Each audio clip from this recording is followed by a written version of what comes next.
Your ship.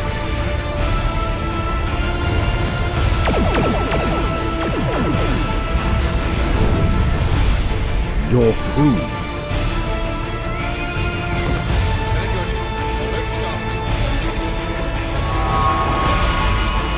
Your destiny.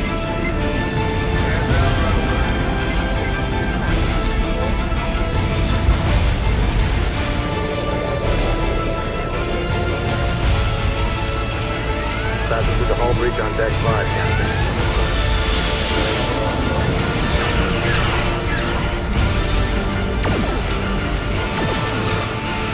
All power to shields! Hold on!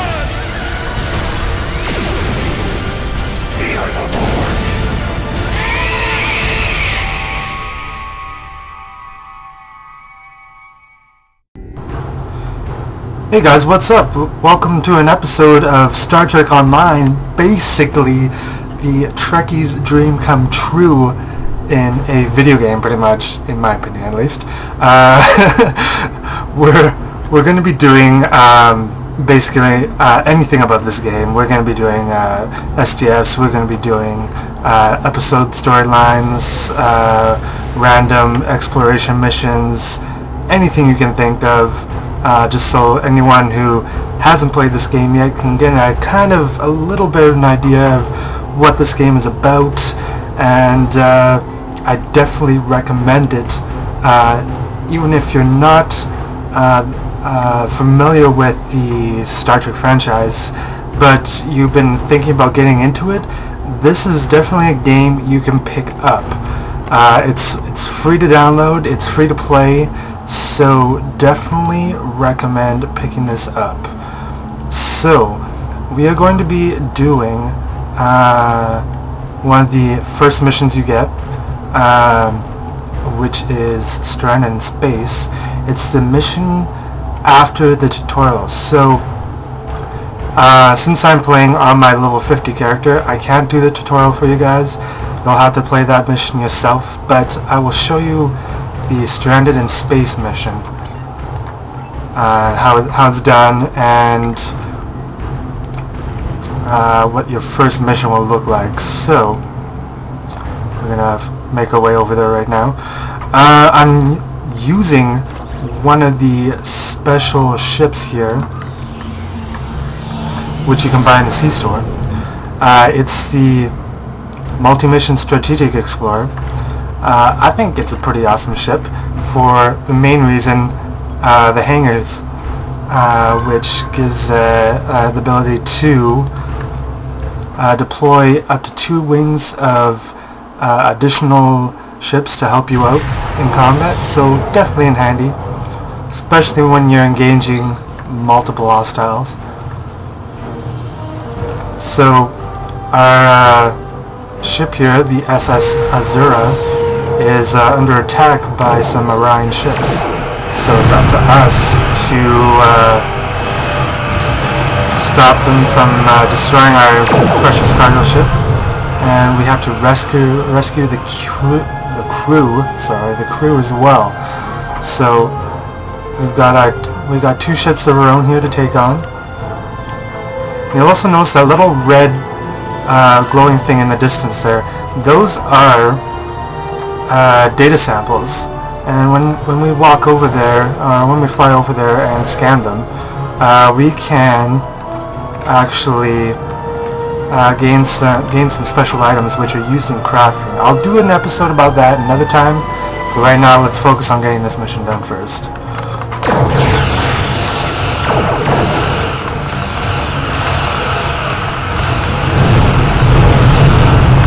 So now not only am I firing with my own ship, but I've got 2 runabouts here to help me out, so it should be pretty awesome.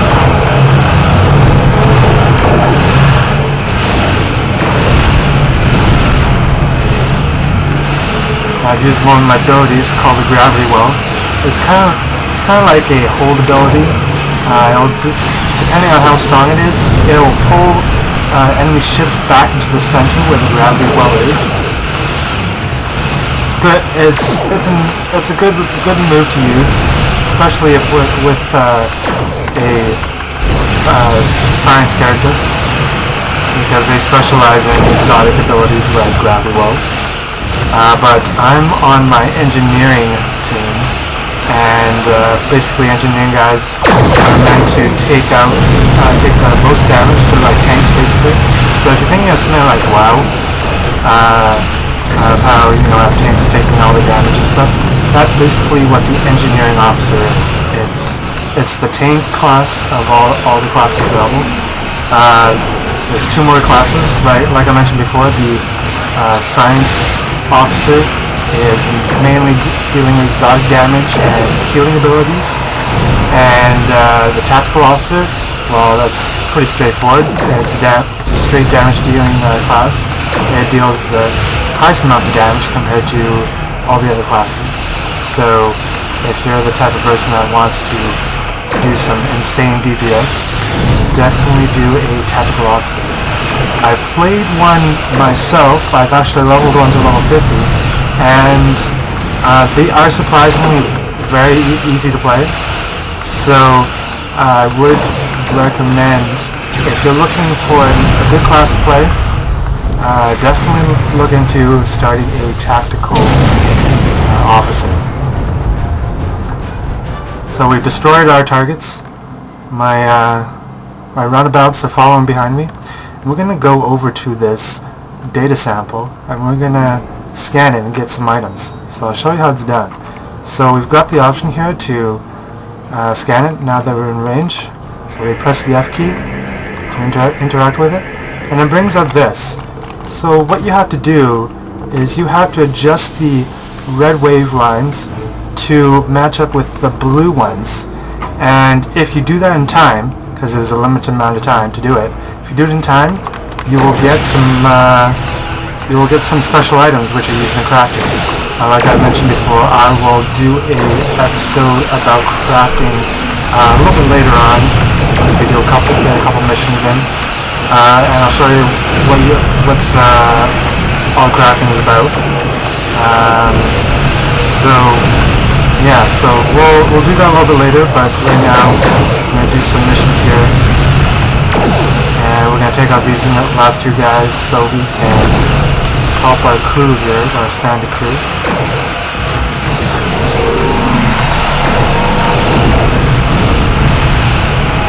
Now if you noticed not where I'm looking right now, but there's another data sample over yonder, so we're going to go pick that one up too before we continue on with the mission storyline. I do recommend that every map that you do play on, always make sure you pick up all the data samples available in the map. That's just a habit I've gotten into. It's definitely a good habit to get into, because the more you collect, the more stuff you'll be able to craft. So, obvious reasons there, right? So, I do recommend definitely picking up all the data samples on any map possible.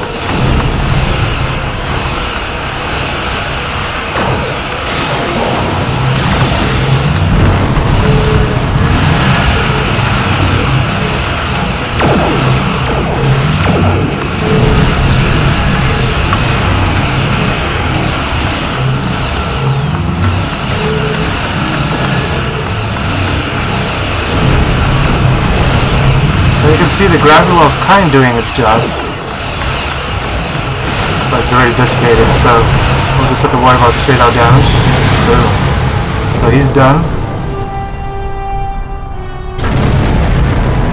So what I'm going to do now, I'm going to recall my ships so they can heal up. So now my runabouts are going to come back to me, and they're going to go back into the hangar base.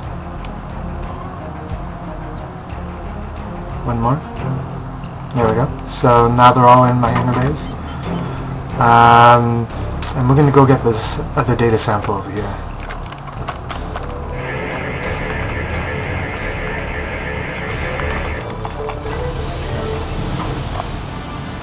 Alright, so now we've got the data sample. Let's get back over to our ship and continue on with the storyline.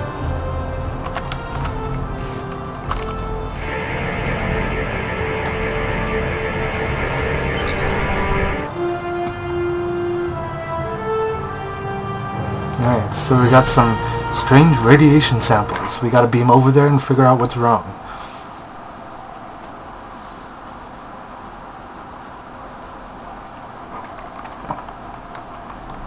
Alright, so we're in a transporter room. So you speak to the chief, and you'll see a bunch of stuff. I usually skip it. And then we have to walk onto the transporter pad and beam over to our cargo vessel.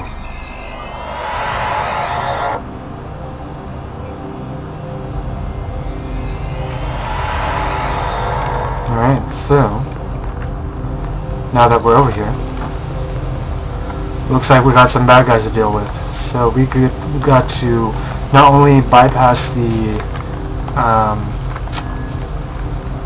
radiation, but we also got to fight some bad guys. So see those radiation clouds, you gotta bypass the consoles for that.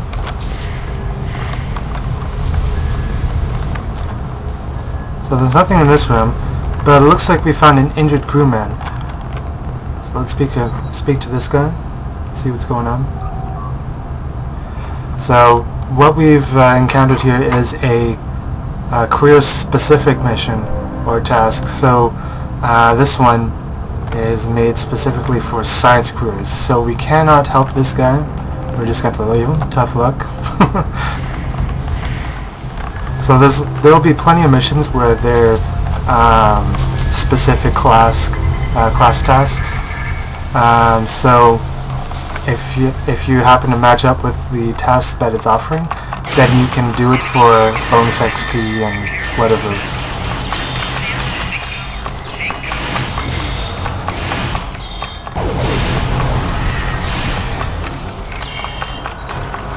So, oh, I almost died, but thankfully my crewman is healing me up.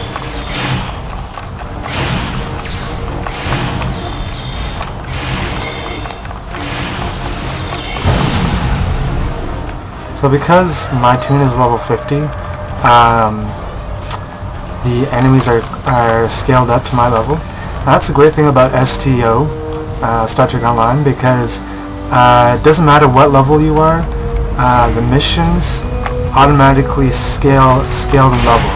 So you can, let's say you love the first mission for some odd reason, and you just want to play it over and over again. You can just keep on playing the same mission, to be honest. And as you level up, so will the enemies. So it's kind of useful in that way.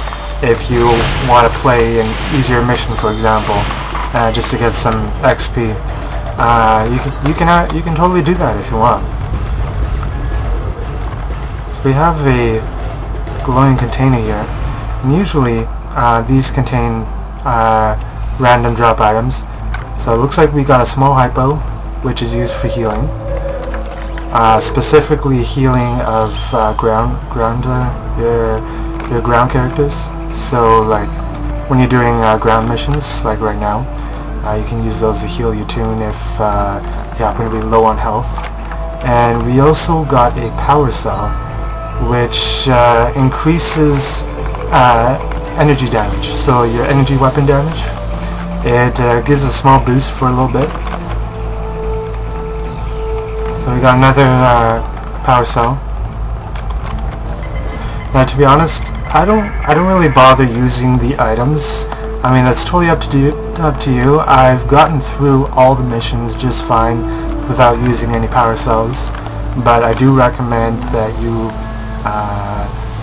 carry some hypos on you, because there'll be situations where you'll get close to dying, like I did back in that last fight. So you definitely want to carry some hypos with you, because your science officer may not always be able to heal you in time. So you may be, if you don't watch out for your health, you may be incapacitated. And what happens when you're incapacitated after you reach 0 health?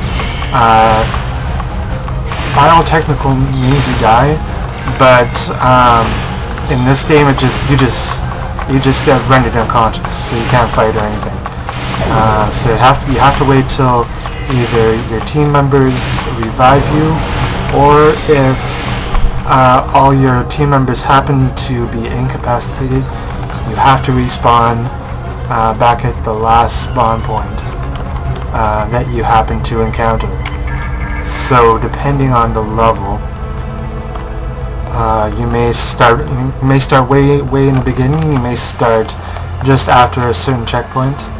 So it totally depends on the level and map.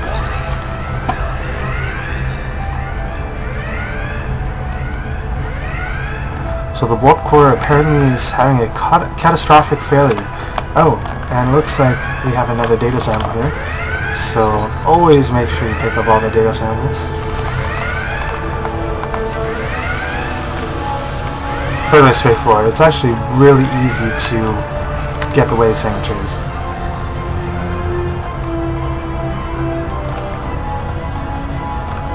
So before we go, we're going to scan the warp core. So because we are a engineering team, we can do this specific class mission. So we're going to have to make sure we stabilize the warp core before it ruptures.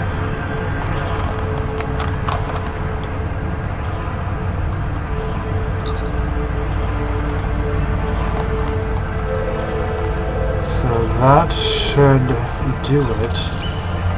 Yeah, alright, so that should do it. Now we return back to where we beamed in the first place. Nope. Looks like we've got some bad guys to deal with. Some more Orion badass looking guys. So let's take those guys out.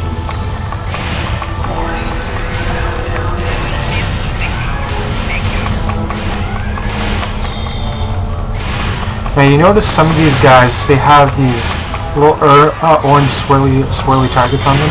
That means that they've been exposed, and certain attacks that take advantage of this, they will deal bonus damage. Usually, in most cases, it's like an insta-kill, basically. So you definitely want to use weapons that have a expose attack. So when you have a target that is exposed and you use a expose attack on them, you'll get to do insane amount of damage. Another way to do bonus damage is by flanking. Now the way that you can flank these targets is by attacking them from their sides or from behind. Now the only way you can do this is if, let's say you're playing with a friend and he has aggro of the specific target. Just reposition yourself so you're firing from the sides or from behind, and you'll be dealing flanking damage, which most of the time is instant criticals and stuff like that, so again, bonus damage. If you're playing by yourself and you have aggro of the target, just reposition yourself so that your away team members can deal flanking damage. So it helps out in the end, either way. So we're sending our rescue crew members to the transporter room.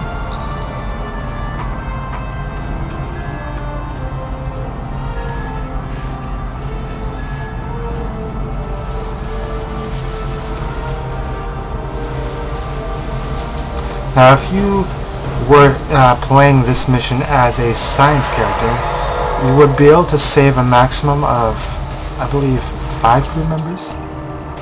But because we're an engineering character, we only managed to save 2 of them.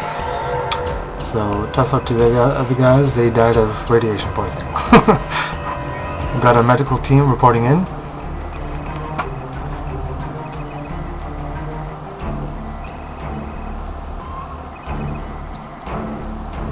So we got some ships incoming, so we gotta now make sure we get back to the transporter room and beam out before our ship is under attack. Because that would suck if our ship got attacked while we were off ship. So we made back. So we gotta talk to our chief engineer quickly. So we gotta make it to the ship before we're under attack. So we gotta hop into the turbo lift.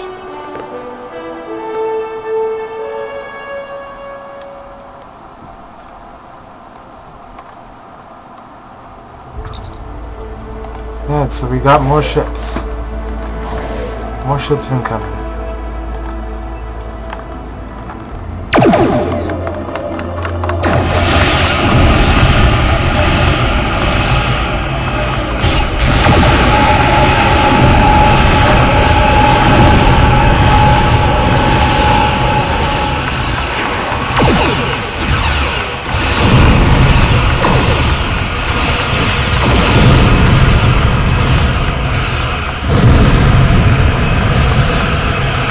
So the nice thing about doing missions that involve you being down to a ground map is all the data samples that you collected beforehand are now back.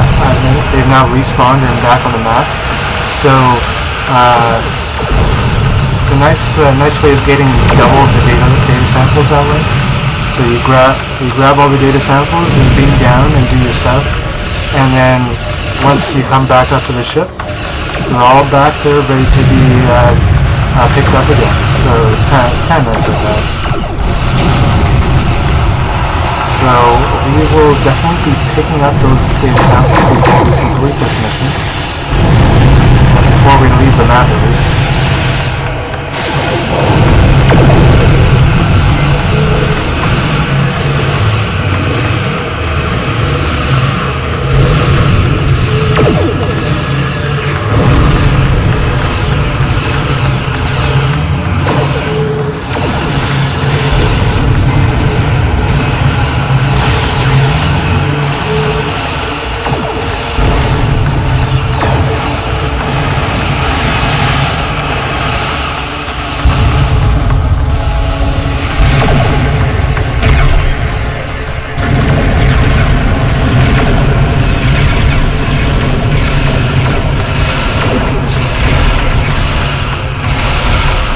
So now we got a Slave Master battleship inbound.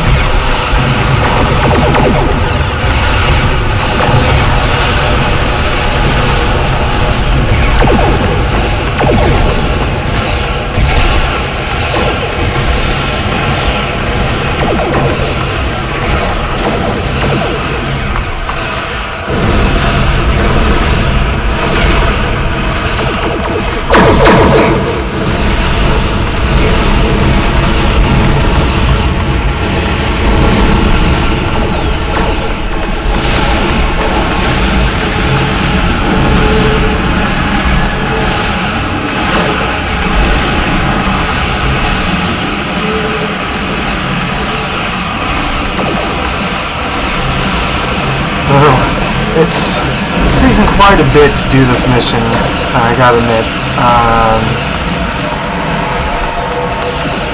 Probably because I've set my balance, my energy levels to defense. That's just my personal opinion of how I play. Setting your energy levels to defense focuses most of your power on your shields.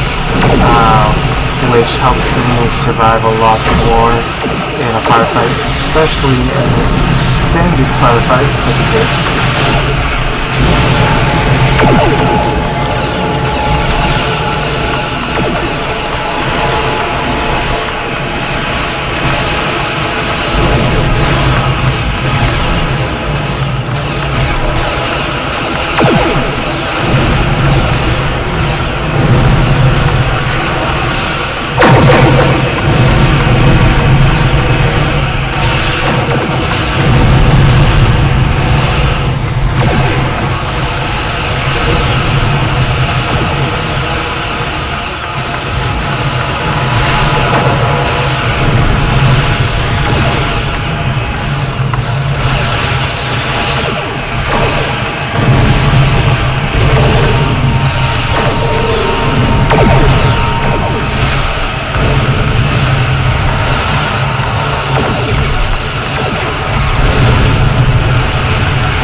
Yeah, this is taking forever. we almost got him though. We almost got him. He's at 15%.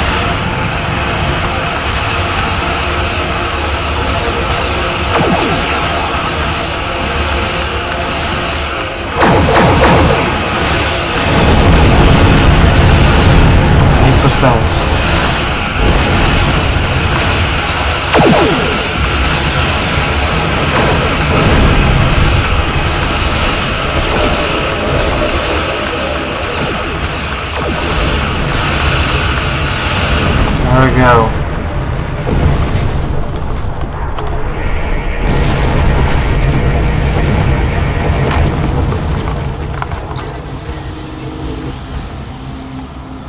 Alright, so we picked up that data sample. We're going to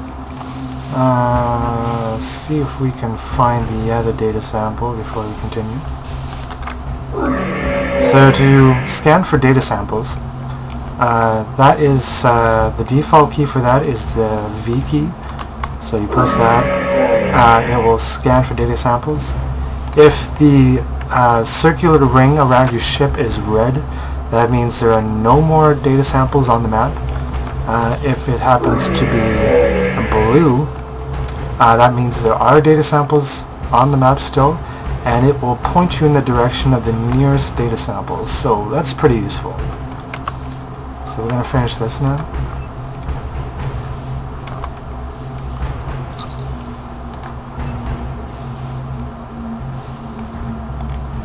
So we saved the ship, and now she's going to transport out of there.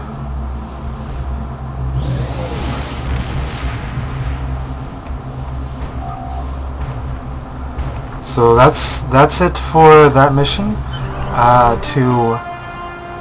You can depart the system by clicking the depart system icon on your minimap. That is the top left button. That looks like a galaxy. To turn your mission in, you click the Hail Starfleet button, which is the last one on the bottom, which looks like the Starfleet symbol. So it shouldn't be that hard to find.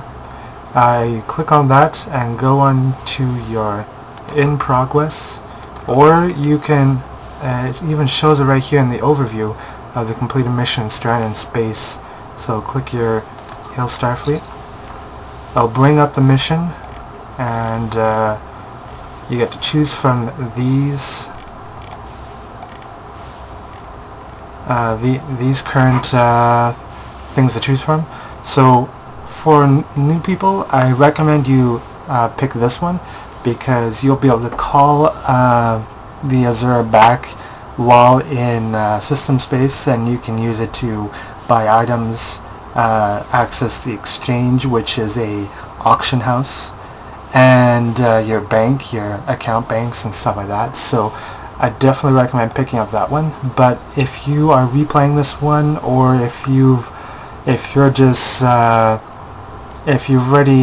already played this on a different tune, maybe, I'd probably recommend picking up one of the other ones.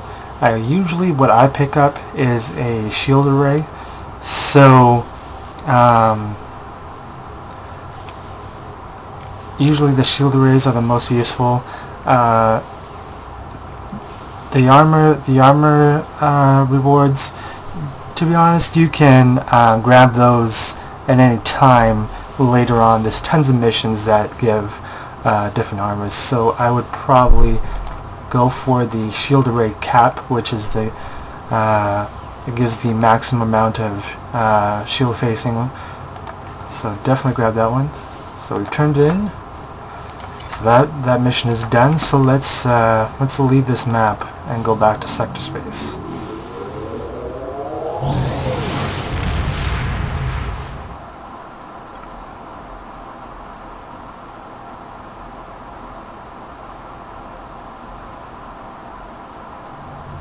So hey, we just finished our first mission. So if you liked this video, definitely click that like button, share it with your friends, You know, comment on it maybe if you liked a specific thing, and stay tuned for the next one where we continue on with the storyline, and so you guys can follow along. Alright, see you guys later. Peace out.